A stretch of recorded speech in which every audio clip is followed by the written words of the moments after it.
Hello and welcome to the Book Club Review. I'm Kate, and this is the podcast about book clubs and the books that get people talking.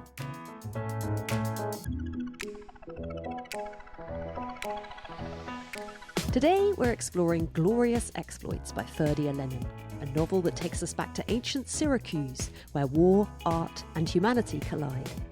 This gripping tale follows two down-on-their-luck potters who hatch an audacious plan to produce a performance of the works of Euripedes, despite the fact that their actors are prisoners of war and their stage set a death camp in a marble pit. It's a story of resilience, friendship and the power of art in the face of destruction. But did it make for a good book club book? Let's find out. Our regular book club reporter Phil Chaffee dials in from New York, and I'm also joined by my friends, keen readers and returning pod guests, Emily Bohill and Sarah Oliver here in London. And I catch up with the Queen of Book Club herself, Laura Potter, at the end. Join us to find out what makes Glorious Exploits such a standout debut, whether or not you need to know about classical history to enjoy it, and why the audio version is such a particular joy. All that coming up here on the Book Club Review. Sarah, Phil and Emily, welcome. Thanks for having us, Kate. Emily, listeners I'm sure will recognise your voice instantly from our Oliver Burkeman Meditations for Mortals episode at the start of the year. We're a couple of months on now. Are you still feeling the Burkeman effect? Honestly, every day. I just recommended it to someone else. So yeah, Burkeman lives on in the Bohill world. What have you been reading recently?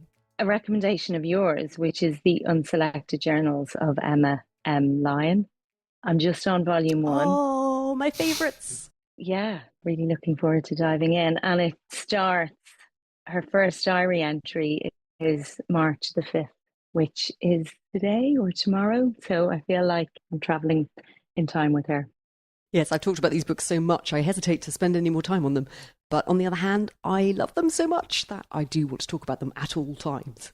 This is American Beth Brower's series of fictional diaries of one Emma M. Lyon, a young woman at the end of the 19th century, who we meet as she's returning to London to claim her inheritance. A house in a very peculiar corner of London called St. Crispian's, and all the larger-than-life characters she comes to know. It occurred to me that if you really wanted to, you could actually... Yeah, you could time your readings of those books with real life, and that would be quite a nice thing to do. And Sarah, it was great fun discussing The Impusium by Olga Tokarczuk with you recently. I can't wait to hear what you thought of Glorious Exploits, but is there anything good you've been reading since? I just finished this today. This is your most recent read? Yeah, my most recent read. I'm going to start The Years. I've been invited into a book club, fingers crossed, and we're going to go see the play. So we're reading the book and then seeing the play. Yeah. Ah, exciting. You are especially welcome because, listeners, Sarah has brought with her a bottle of Greek wine, Liatiko, it seems to be called. We're going to have to come on to pronunciation. And hey, maybe the wine will help with the pronunciation a little bit later on. Phil, you and I caught up just the other day over the Booker International Prize long list, where we both got excited about adding even more books to our groaning TBRs. But what didn't come up is what you've been reading recently. So what have you been reading?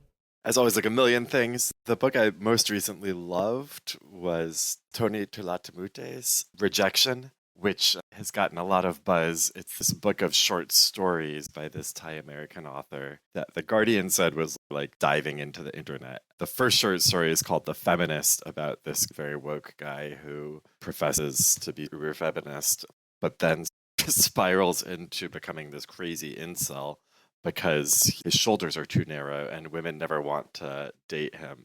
It's a really crazy collection of stories, but they really are fun and they really have stuck with me. And it was just a really fantastic read. I've been wanting to get to that one, actually. That's quite high up my TBR pile. I've had a good run recently. I just finished You Dreamed of Empires by Alvaro Enrique, which is this book set in the Aztec Empire on the day that Hernan Cortés and his Spanish conquistadors arrive in the city. It's been described quite handily by The Guardian, who summed it up as an Aztec West Wing. But the thing is, it's true because it's this quite intense charting of this one day with all of these really significant moments and conversations between different political factions. There's so many things that were really brilliant about it, but one was the way that you just felt like you were there so vividly. And that's why I say I've had a good run, because I went from Glorious Exploits, which I loved and felt like that was so incredible because of the way it took me back through time. And then I read the Alvaro Enrique, which kind of did the same thing. I was just like, this is fantastic. All these brilliant books coming along, like buses. You wait for ages and then two come along at once. The reason I read Glorious Exploits was because I knew that Laura's book club had been reading it, of which Phil is a member. It's by Ferdia Lennon, who was born in Dublin to an Irish mother and a Libyan father, and holds a BA in History and Classics from University College Dublin and an MA in Prose Fiction from the University of East Anglia, and this is his debut novel. The book's already a prize winner. When it came out last year, it won the Bollinger Everyman Woodhouse Prize for comic fiction. Winners receive a Jeroboam of Champagne. They get a complete set of Everyman Library classics, and in addition, a Gloucestershire Old Spot pig is also named after the winning novel. Lennon is quoted in The Guardian as saying, "He was both stunned and utterly delighted to have won. The Norwich-based author joked that for Samuel Beckett, the act of writing was the placing of stains on silence and nothingness. For me, he said, it has always been more of a means to secure pig naming rights." Glorious Exploits also won the Waterstones Debut Fiction Prize, with the judges calling it a riotous, exuberant treat of a novel. And so, what's it about? It's set on Syracuse, potato, amid one of the many waves of conflict that made up the Peloponnesian Wars, which Wikipedia tells me went on from 431 to 404 BC. Having won a victory against the Athenian invaders, the Syracusians throw the remaining prisoners of war into a pit, intending to starve them to death. Enter two local unemployed potters with a soft spot for poetry and drink, who hatch a plan to find out if any of the starving Athenians are familiar with the works of their famous playwright Euripedes, and if so, to get them to perform one of his plays. If Athens falls, perhaps the last one anyone will ever see. The setting is ancient Greece, but everyone speaks like a character in the Banshees of Inisherin, which strangely feels exactly right. It's full of comedy, tragedy, wit and pathos, but did it make for a good book club book? That's what we're here to find out. But first, Phil, how came your book club to choose this one? Do you remember? I actually don't. Laura might be better to go to on that one. Okay, as we're going to be hearing from her later, I will get the full story from her. Thinking about what are the obvious discussion points, for me it felt like one of the most distinctive things about it is this narrative voice. It's a good moment for a clip, so let's listen to a bit. The audiobook is read by Ferdia Lennon himself and published by Penguin Audio. So Gelon says to me, "Let's go down and feed the Athenians. The weather's perfect for feeding Athenians." Gelon speaks the truth, because the sun is blazing all white and tiny in the sky, and you can feel it burn from the stones as you walk. Even the lizards are hiding, poking their heads out from under rocks and trees as if to say, "Apollo, are you fucking joking?" I picture the Athenians all crammed in, their eyes darting about for a bit of shade and their tongues all dry and gasping. "Gelon, you speak the truth." Gelon nods. We set out with 6 skins, 4 of water and 2 of wine, a pot of olives and 2 blocks of that smelly cheese Ma makes. It's a beautiful island we have, and sometimes I think the factory closing is my chance to shake things up, that I might just leave Syracuse and find myself a little place by the sea. No more dark rooms, clay and red hands, but the sea and the sky.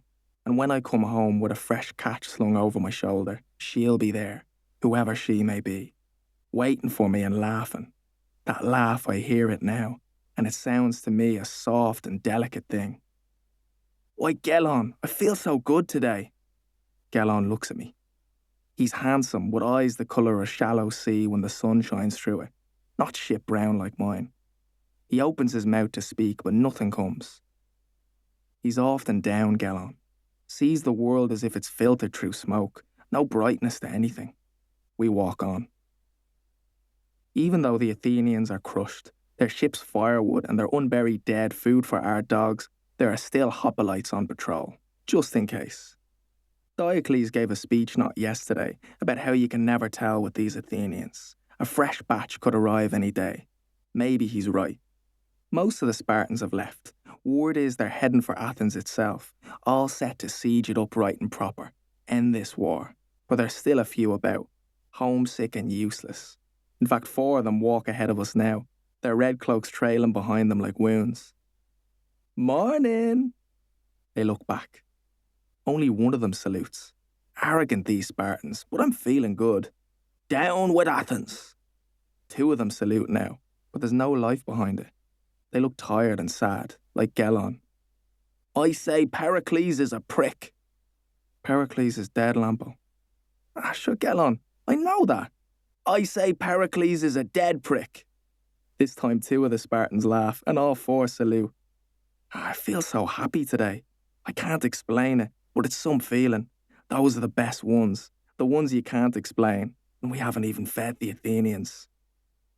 Talking about how he came to write the book in this particular way, Lennon commented, "It had always struck me that ancient Greek comedy, such as that of Aristophanes, has something of the ribald, irreverent humour I grew up with in Dublin, and that blending this with the universal themes of classical tragedy would be one way to evoke a living, breathing, ancient world that felt contemporary."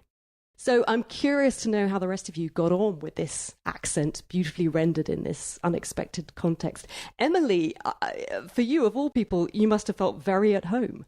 Immediately at home. And I think had he pitched this idea to any of us, we would have gone, nah, that is just crazy, it won't work. But immediately worked, and comfortable and funny, and the way they talk to each other, you just feel like you're on the streets of Dublin. And it just made me like the characters and feel very comfortable with them all. Lampo's accent certainly feels you're in town on a Saturday, a busy Saturday in Dublin. So it is a very strong Dublin accent. Sarah, how about for you?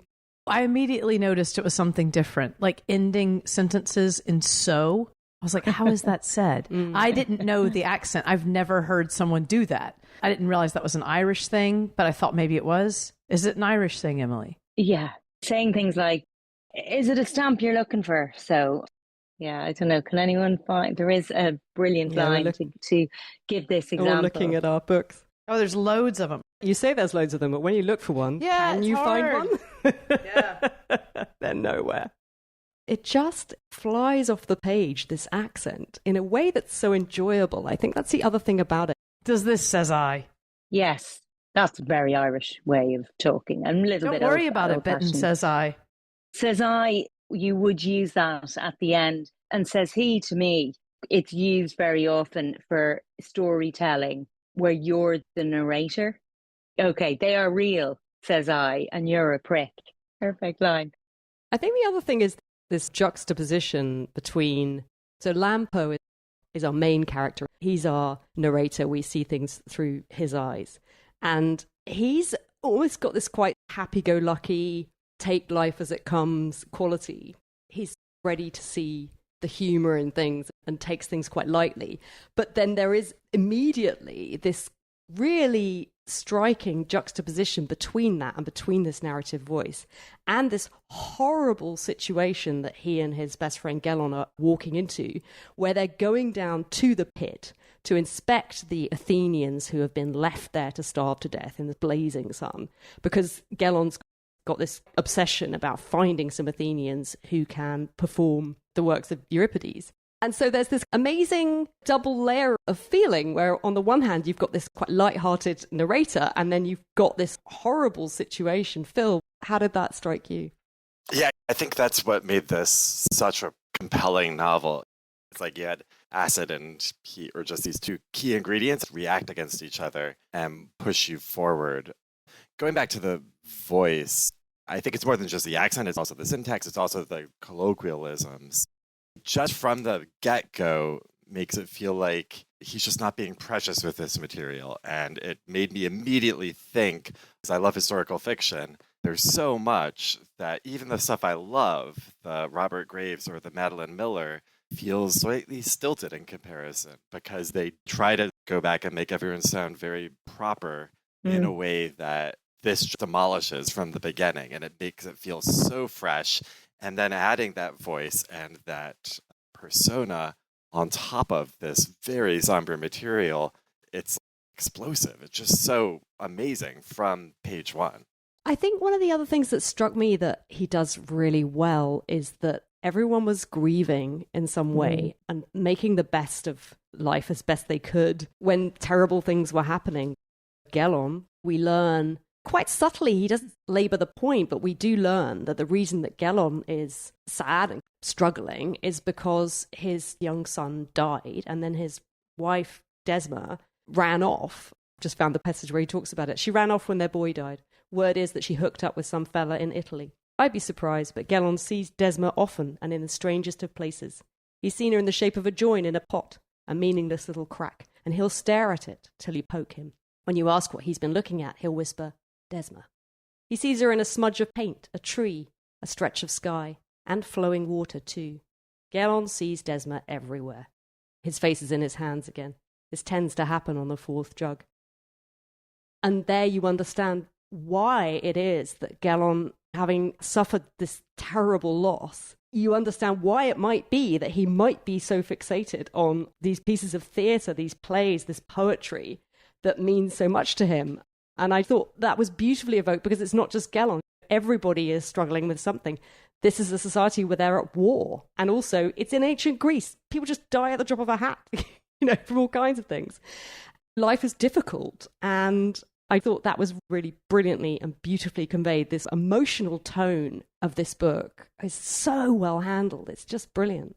I do have to disagree with you a little bit, though, in the beginning, because I found him to be, in the 80s buddy comedy, how there's the narrative lead, the guy that's a bit emo, but sympathetic, you like him. And he always has an idiot sidekick friend. Mm-hmm. This is Lampo. Mm. Lampo is the idiot sidekick friend, and he's the narrator. He's really annoying. There's really horrific, sad things happening, and he tries to make a joke out of everything. He likes a girl, and he says the wrong thing all the time. And you're like, shut up. He is annoying. And his eventual, there is a progression, which does make the book.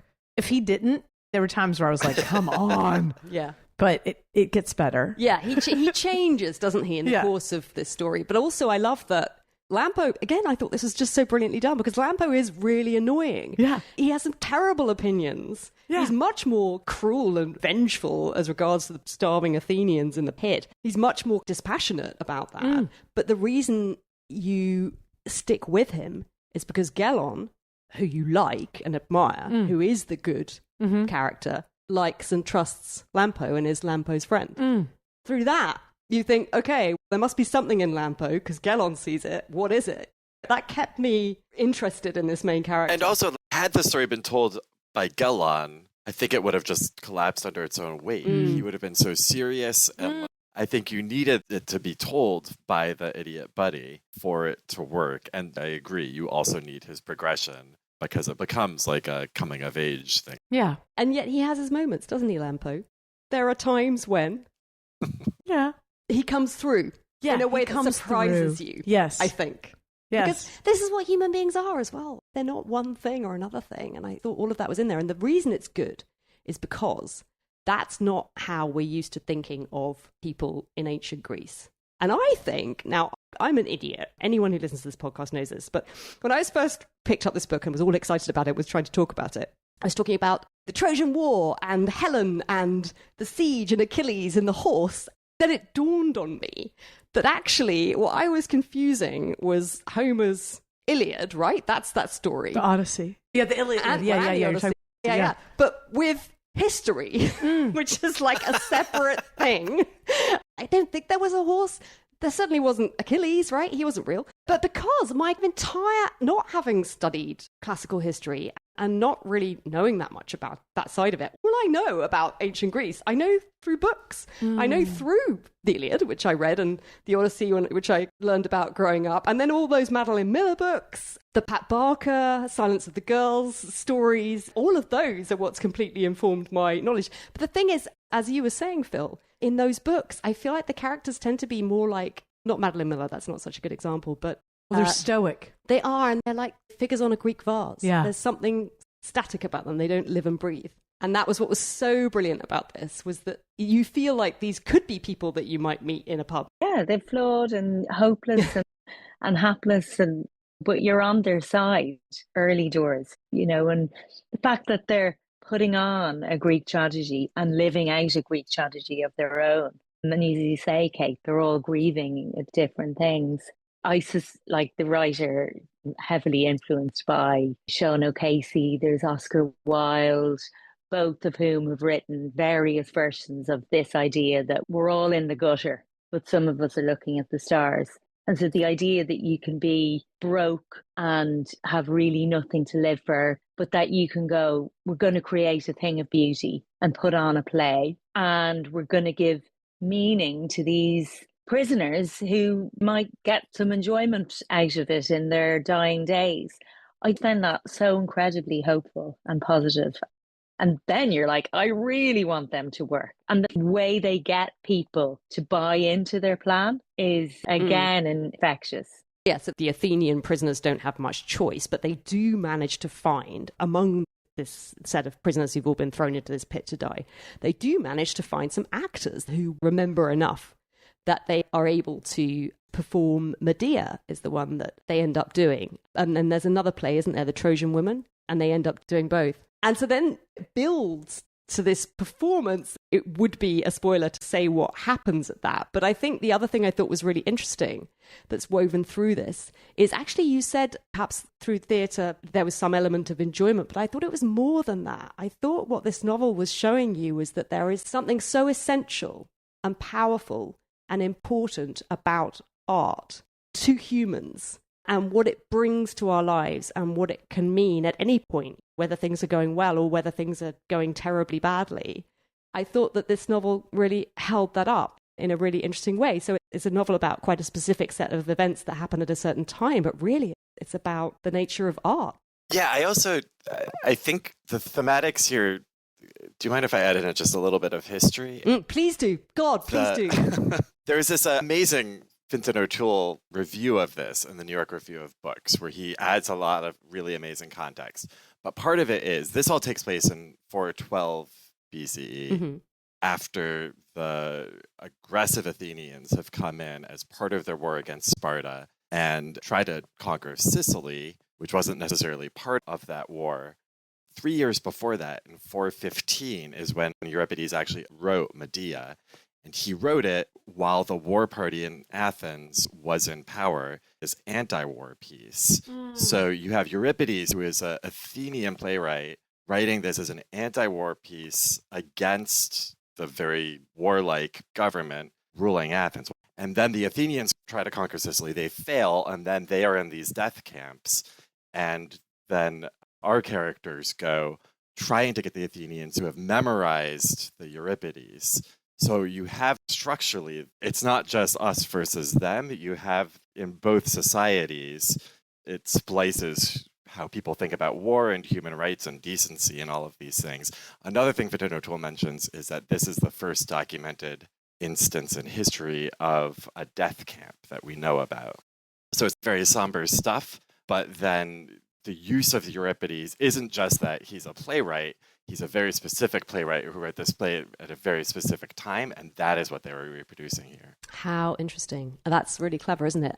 Ferdia Lennon studied classics, and you see this rich knowledge, like he has, an understanding of history and classical literature.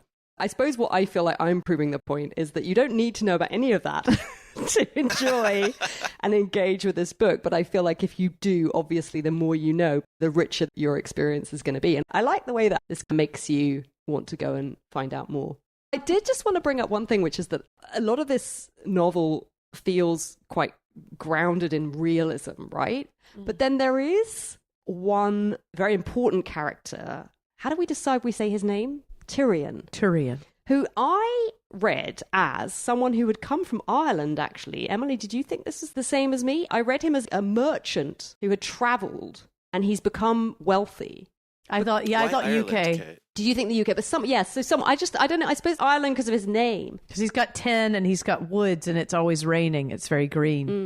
That's what he says. And he's got red hair. Fair, that's a good one. Anyway, whether he comes from England or Ireland, he's voyaged throughout the Mediterranean. And he turns out to be a patron of the arts. He's a very wealthy man, and he is prepared to fund this crazy enterprise of putting on this production when Gelon and Lampo end up, through circumstances, they end up meeting. But there is something on his vessel that takes this book into quite another dimension. And it was quite an interesting thing, and I don't want to spoil what it was, but I suppose, how did you feel about that slight element of magical realism suddenly appearing in this novel? When we discussed it in the book group, nobody was exactly sure what that was and what was seen or not seen. I like that. They then discuss it again at the end of the novel, what might have been in there, but I liked it. And that character, Turian, wherever he might be from, almost doesn't feel human to it. The role he plays in the plot, the role, just his affect, everything, he feels almost like this godlike presence in this story. He's gone all over the world, and he talks about completely different parts of the world outside of the Mediterranean. I liked it. I thought it expanded the world out, and it made it feel deeper. But again, I'm not entirely sure what was on that boat. I wondered, because one of the things that you realize very pleasingly at the end, it's not like a Tokarczuk afterward reveal, it's not as clear as that, but I did have the sense when I finished it that some of these characters were real people whose names we know from history, and that I had been given his idea of what that backstory might be that led to their names coming down to us. And I had wondered whether this character also had some roots in someone that might have been real or known or documented in some way. I just wondered where that came from, because it is quite different from the other elements of the book. But I agree with you, Phil. I thought it totally worked. Yeah, and because he exists, it made the world of opportunity greater, that actually these two might just pull this off because they've met this crazy guy who's godlike, superhuman, in such a destitute environment where no one had any coin, as they referred to it. Suddenly there was the Elon Musk of the time, this billionaire. It just brought an exciting element to it. I enjoyed that part. To me, he was evocative of a few things. The guy who drives the boat in the underworld. The Styx. Yeah, through the river Styx. This guy's always on his boat. He's super old. He makes deals with you. Everything's dark. He feels like he's seen God. Lots of Greek myths, or not lots, but a couple really key ones. Odysseus, Hercules, Orpheus. Heroes get to go down to the underworld, and then the plot changes after they make a deal and get to reemerge. So he felt like that in some ways. And then what Gelon claims to see on the boat made me think that was a connection there. What do we think about this book? Was it a good book club book, Phil? Yes, at least in the time I've been in Laura's book group, I don't think we've ever been quite as unanimous about loving a book, basically unreservedly. But at the same time, that in a way might not be a great book club book because you want conversation, but we had a great chat about it. Everyone just dissecting and pulling it apart, even though nobody was really attacking it. It wasn't an adversarial chat. I thought it was a very good book club group. I don't know if I've ever admitted this, Kate, to you, but I am not in a book club. You're on a spiritual book club that is the book club review, Emily. You're a permanent member. How the hell did she get on? She's channeling Lampo. But I always know I've got a great book when I'm like, I should start a book club for this book. Everybody I know got this book for Christmas. I was sending it around. I really wanted people to read it so I could talk to them about it. That for me is the greatest sign of a good book. And Sarah, how about you? I think it's a great book. Have a good time on your own. I don't think it's going to spark a lot of great discussion. I think it could be a nice film. I think there could be a discussion in the way it's depicted in film. But Who is Lampo? Actually, it would be a pretty easy adaptation. I want it to be a young Gelon? Colin Farrell. Yes. I'm more interested in Gelon with his eyes that are green like the sea. And Patches. Patches is Ray Fiennes, something like that. Yeah, so Patches is the main character who they rescue from the pit. Who Paul Mescal could make a turn, and he could play the fool. He always plays It's Barry Keoghan. the really Barry stand-up Keoghan. great guy. Yeah, Barry- he's Barry Keoghan. you know what? It's totally him. I thought of him when I was reading this. Yeah, and maybe But if he even wants to go against type, he would do something else. Brendan Gleeson as Gelon and Barry as Lampo. Yeah. It is cinematic, but at the same time, I suppose what I quite liked about it is sometimes you read things and you almost can see the Netflix series unfolding in your head. And I didn't feel that with this. I felt like this was a good story. It didn't need that. It was a reading experience, right? Yeah. It lives in your head. You don't need to see it played out for you on But because screen. it's a good story, and there's so many bad stories, it'd be nice to throw Ferdia some money. I was so pleasantly surprised by this, and I loved it from the first few pages. I think when books like this come along and you start reading them, you sit up. I've had a long run of some pretty cozy reading over the winter. And I think maybe I needed this to like slap me around the face and say, hey, you know what? You really love it when a book comes along that surprises you and challenges you and takes you into a world that you didn't know enough about and has you peering at the map on the inside end papers because you want to situate all these places and has you really carefully reading the acknowledgement because you want all the little details of like, where did all this come from? How did this Ferdia Lennon manage to come up with all this stuff? It had me sitting back in wonderment and just huge pleasure at this brilliant, brilliant book. It's something you tell people about. You're like, oh yeah, that's such a great read. I want lots of people to read it. And then I want to know what they thought about it. And that to me is the mark of a good book club book. Exactly. Even if Sarah wasn't entirely convinced. That's what you need in a book club. You need your naysayers. No, I love the book. Oh, good. Fine. I'm thinking it's Just not to a good book club because what Phil said, like, everybody likes it. You're going to like it. You don't have to read it with other people because it's a good time. Yeah. You're going to like it on your own just fine. Yeah. Okay. That's it.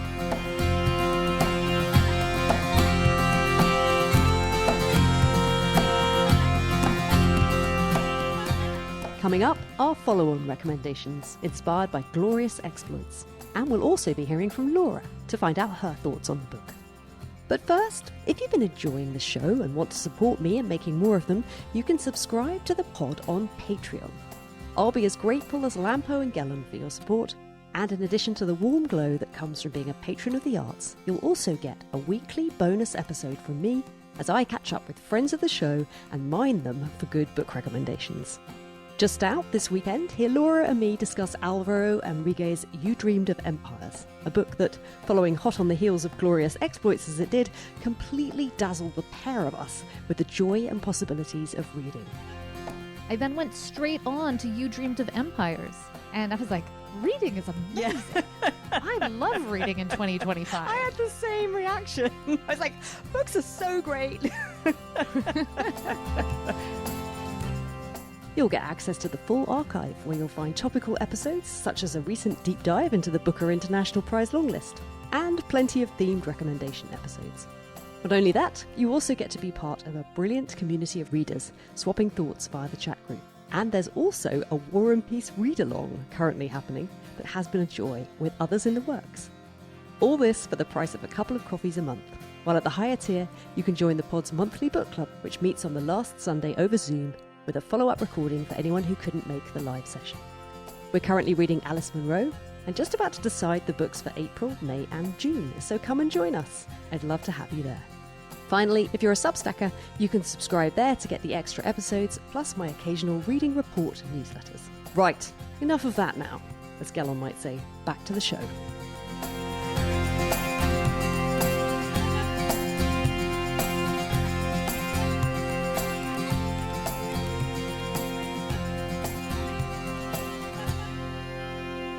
From glorious exploits, where would you go? What are your follow-on reads? What are your reader likes? What are the books that came to mind for you? Sarah? I have some background in Greek mythology. And so I liked having that in this and knowing who they were referring to. So I'd say Ovid's Metamorphosis is great for that. You're going to learn a lot of myths. And then also read or watch Medea. Watch a Greek tragedy. They're pretty wonderful. How about you, Emily? I also loved Oedipus Rex of all. I did a year of classics when I was 16 or 17. But when you asked the question earlier in the week around what book, and when you mentioned your suggestion, Madeline Miller's book. Listeners, it will be no surprise to you that I'm going to do Circe by Madeline Miller. Yes, that made me think of, Susanna Clarke's Piranesi. Oh. That couldn't be a Netflix or a movie. You need your imagination to go through that book. and to be in the labyrinth of rooms and everything that goes on. That was really different for me, different kind of read, but I really enjoyed it. Yeah, this is Susanna Clarke's eerie story of a mysterious man who seems to be a caretaker of a kind of infinite museum. It's full of statues, doesn't seem to have an outside. All the lower levels are sort of washed by the tides of the sea. It's a beautiful mystery story. And while Sarah Oliver might not have been its biggest fan, Vestibule. I loved it. Such a great read. How about you, Phil? I was trying to think of something that leads on that's not just set in the classical times. So I'm going to do two. One is Enter Ghost, the Isabella Hamad book, which came out last year, about putting on a production of Hamlet in the West Bank and how the experience of putting on a play refracts the broader context. And obviously it's a very different context, but that is an absolutely brilliant book. We also did it with Laura's book group last year, and a bunch of people did think there was very obvious parallels. But that book is very serious. It doesn't have anything close to the comedy or the lightness. Yeah, dark humor. The dark humor, the vibe of this book. For that, I would recommend Joshua Cohen's The Netanyahus. Have you read that? I have. Now I'm very curious to know how you're going to make a connection. So this is this book, very farcical, set in the late 50s of this academic in upstate New York who hosts Ben Zion Netanyahu and his family. This is Bibi Netanyahu's father. Bibi Netanyahu shows up as this obnoxious little kid. But in this context, his father was this historian of Sephardic Jews in medieval Spain and had all of these very extreme thoughts about the politics of the diaspora. But this is such an amazing way Joshua Cohen takes to get into a very serious subject. And just like Glorious Exploits is dealing with ultimately human rights and all of these and conflict and how to connect with people across these conflicts, Netanyahu tackles these very difficult issues of diaspora and Zionism and all these things in this farcical context. And it's also just a very fun read. So yeah, those are my two recs. Yeah, I see where you're coming from now. You're right. And it's laugh out loud funny, the Netanyahus. And also the other thing which might draw people to it is it's a campus novel, right? And if you're someone who likes those, this is a really good one. I was going to do Circe by Madeline Miller. In the house of Helios, god of the sun and mightiest of the Titans, a daughter is born. But Circe is a strange child, neither powerful like her father, nor viciously alluring like her mother. Turning to the world of mortals for companionship, she discovers that she does possess power, the power of witchcraft, which can transform rivals into monsters and menace the gods themselves. Threatened, Zeus banishes her to a deserted island, where she hones her occult craft, tames wild beasts, and crosses paths with many of the most famous figures in all of mythology, including the Minotaur, Daedalus, and his doomed son Icarus, the murderous Medea, and, of course, wily Odysseus. But there is danger, too, for a woman who stands alone, and Circe unwittingly draws the wrath of both men and gods, ultimately finding herself pitted against one of the most terrifying and vengeful of the Olympians. To protect what she loves most, Circe must summon all her strength and choose, once and for all, whether she belongs with the gods she is born from or with the mortals she has come to love. Madeline Miller is completely brilliant. Circe is just such an enjoyable book. You get so invested in her as a character, but what I loved is the way that she took this mythological story and actually ultimately ends up grounding it in the real world and in humanity. It was hugely successful. I'm sure all listeners have read it, but you know what? You can read it again. So good. Thank you so much for coming and talking about this glorious book with me. It's been a great pleasure to finally get to discuss it with some people. And I'm looking forward to whatever it is that Phil, you and Laura are going to be reading in your book club. You keep picking ones like this. What are you reading next out of interest? We are reading The Bone People by Carrie Holm, which was a 1984 Booker winner, and it's a very different book. Yeah, I'm downgrading my excitement immediately. Thanks so much to you all. Thanks, Kate. Thank you so much.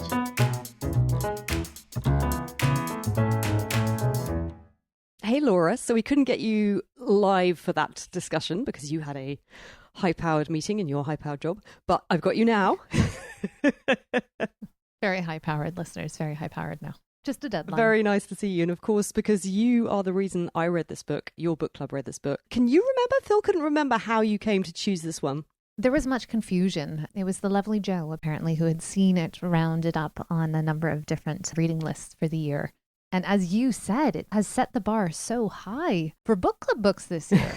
And indeed, just for reading generally. Like, I felt I started 2025 with such a bang. And some listeners will know that was my reading resolution, was to read better, more rewarding books. The other thing I love is it kind of gets you from the very beginning, right? From the first few pages, you're right there and intrigued enough to want to stick with these two guys. Yeah, in branding and advertising, it's a big cliche that you always say, I want something fresh. These ideas seem stale. We need something fresh. This book is so fresh, right? It's so singular and delightful and challenging and cohesive. Perhaps humorously, I opened up book club saying, is this book as good as I think it is? And Caitlin was like, how good do you think it is, Laura? Like, you really need us to steer you? I was like, I'm just really confused because I'm pretty sure it's better than all the Booker shortlisted books that I read. So where has it been? Why isn't it on more best of the best lists and more award lists? Yeah. Why, Kate? I never Why? understand that. I mean, some things just slip through the net. Well, as I said at the beginning of the show, it did win the Waterstones debut fiction prize. Yeah. It feels like more prizes could come its way, but yeah, it's always so inexplicable sometimes, the way books just seem to slip through and you're not quite sure why, whether they weren't submitted or whether they weren't published at the right time or what. I'm going to make an early prediction though.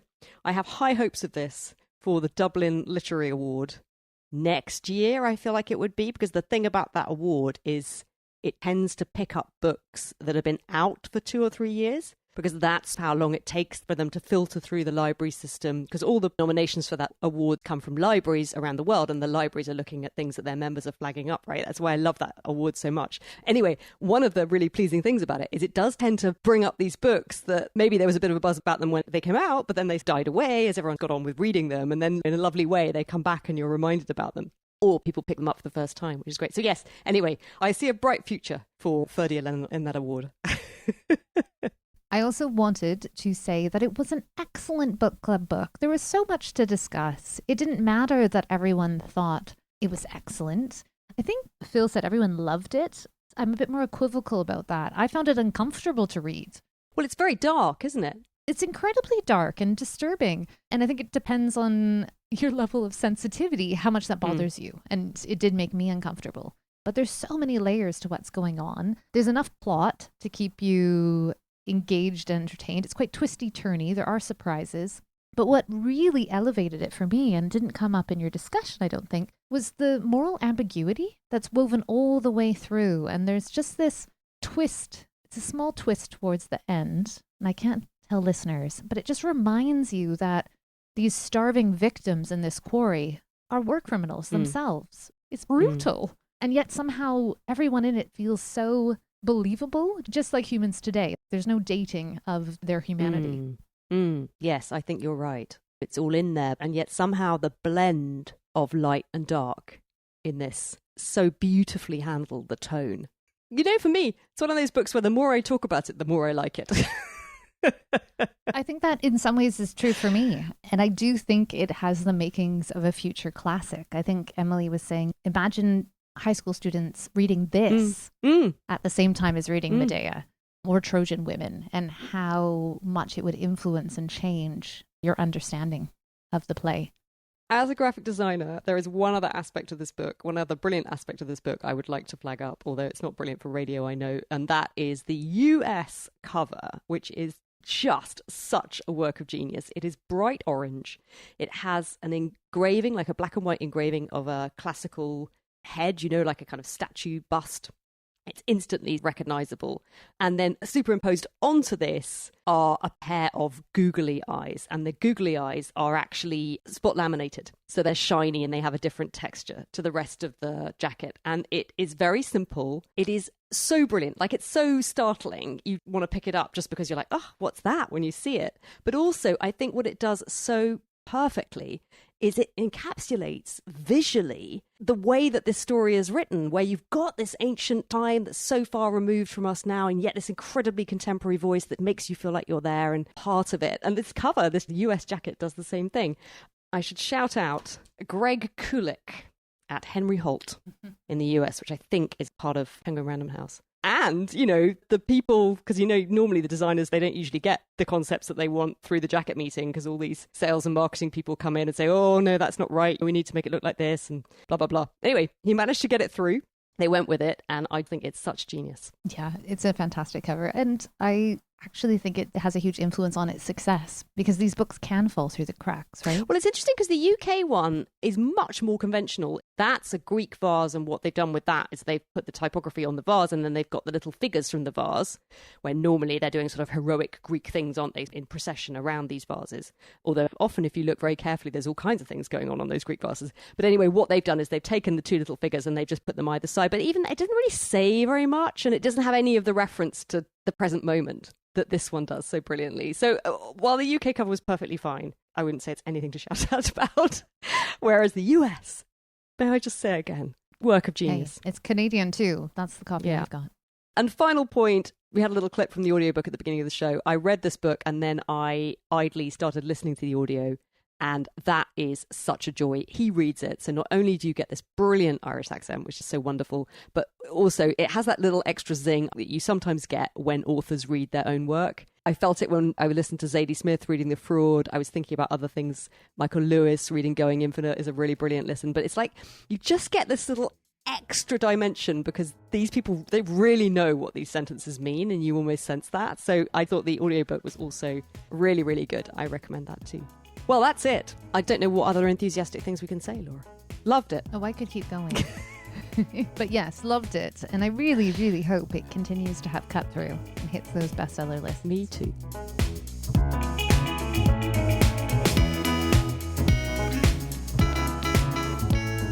That's nearly it for this episode, which was produced and edited by me, Kate Slotover. You'll find all the books mentioned in the show notes and also on our website, thebookclubreview.co.uk, where you'll find our full archive of episodes. Try one from the back catalogue. They're like children. I don't have a favourite. I think they're all great. But you might try my interview with Oliver Berkman from the beginning of the year, where Emily, who you heard on today's show, and I also report back on our field test of his book, Meditations for Mortals.